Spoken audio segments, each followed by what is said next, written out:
এখানে আপনি যদি দেখেন আদু ভাই আমার ছবি দিয়ে এভাবে প্রচার করা, তখন আমি ওকে জিজ্ঞেস করলাম শুধু খুব ভদ্র ভাষায়, তুমি যে আমাকে চিনি না, যদি চিনে থাকলে তুমি আমার সঙ্গে আমাকে নিয়ে যে লেখাগুলো লেখলে আমার তো অধিকার নেই।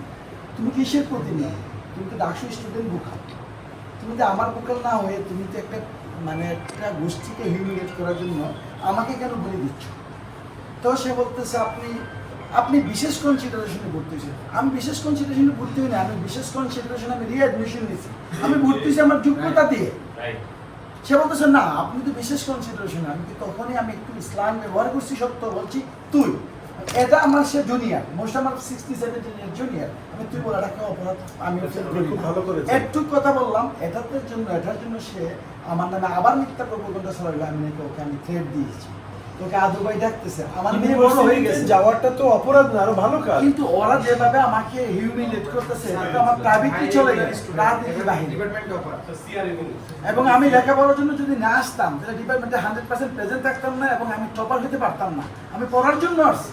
ঠিক আছে, আমরা তো এভাবে আমাকে হিউমিলেট করার মানেটা কি?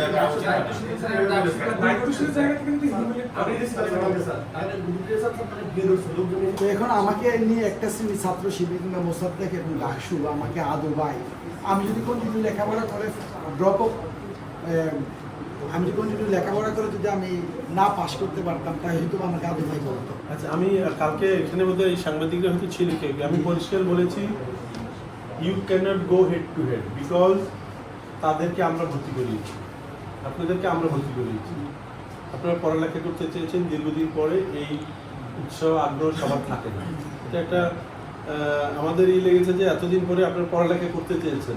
আমার কি অধিকার অবশ্যই আছে, ওই দিন সেটা কি আমার অধিকার যে আমি আদু ভাই কথা একজন দায়িত্বশীল মানুষের কাছ থেকে শুনতে হবে? সেটাও আমার কমিটি বলবে, আমরা তখন ব্যবস্থা নেব। আমি এটার জন্য জানি আমি এটা দিচ্ছি আদু ভাই এবং এটা নিয়ে সে স্লোগান দিচ্ছে আমার ইয়াতে বসে তোমরা তোমাদের একটা জিনিস জানিয়ে রাখা ভালো, এটা আমি ঢাকাতে 100 বছরের ইতিহাসে আমি করেছি। একদিন অ্যাসিস্ট্যান্ট প্রক্টর নিয়োগ দিয়েছি, তার পদ হলো অ্যাসিস্ট্যান্ট প্রক্টর অনলাইন এবং সাইবার, যাতে করে এখন তো সব অপরাধ কর্মকাণ্ড ভালোবাসা গালিগালাজ সবই অনলাইনে হয়। তো আমি ওই জন্য একটা পদ পেয়েছি, সব জিনিস এগুলো সব ওনার কাছে চলে যাবে, উনি এইটা ভেরিফাই করে দেখবেন।